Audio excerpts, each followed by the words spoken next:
Behavioral type interview questions are very important, and the core of these questions is for the company to test your cultural fit.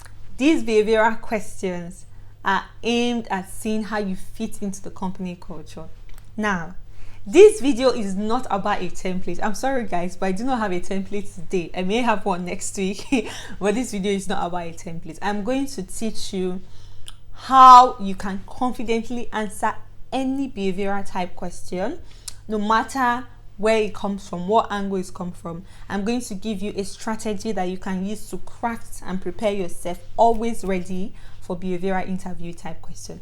The first thing you need to do is to understand the company values. You need to understand the values of that particular company you're applying for. If it's a company that values feedback, a company that values innovation, a company that values teamwork, a company that values diversity and inclusion, whatever it is, you need to know it, because this will help you in crafting your stories, and it also gives you an idea of what to expect. Because one thing that also increase interview anxiety or decrease the confidence we feel when going to an interview is that we don't know what to expect. We literally don't know what to expect.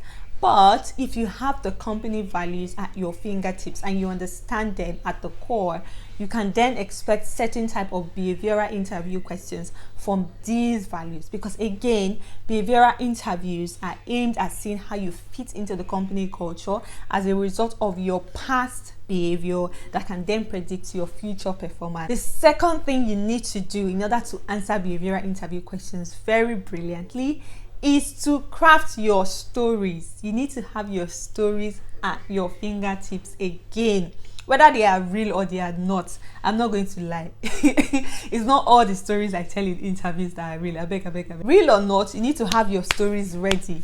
If you know that this company, they value innovation, you need to have innovative story. If you know this company, they value like your ability to fail and learn and get back up, you need to have those kind of stories. If you know this company value your ability to work with like people from diverse cultures, you need to have those kind of stories ready. So you need to have your stories ready. That is how you are on your way to answering behavioral type questions in a brilliant way. The third thing you need to do is to fit your stories into the STAR method. Situation, task, action, result.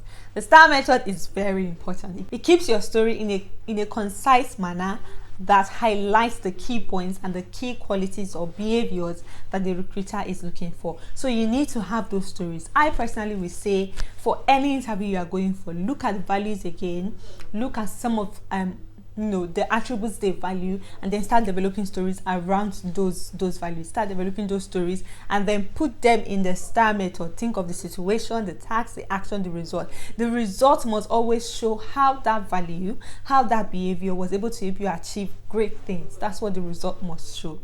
Fourth, you need to practice these stories. Practice.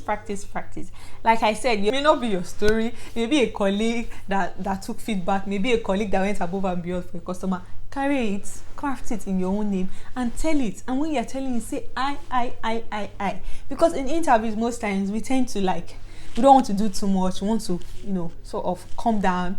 No, lift your chest high and say this story. Say it very, say with all of the emotions. If it's a story that is, at a point it became a little bit sad, say it become interesting. If it became inspiring, put all of the emotions in when you're saying this story. And the only way to do that is to practice. So you need to be practicing before you actually go for the interview, so that the story become a part of you.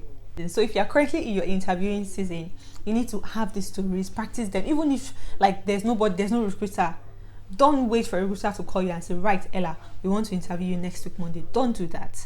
So long as you're in a season where you feel like you're interviewing this season, you're in search of a new job, practice these questions as much as you can. You're in the bathroom, you're on the way to work, just think about them, think about your stories and practice them. Don't necessarily wait for the recruiter to call you and book you in for an actual interview. The reason you should practice is because it then becomes a part of you. We know it all, we hear it every time.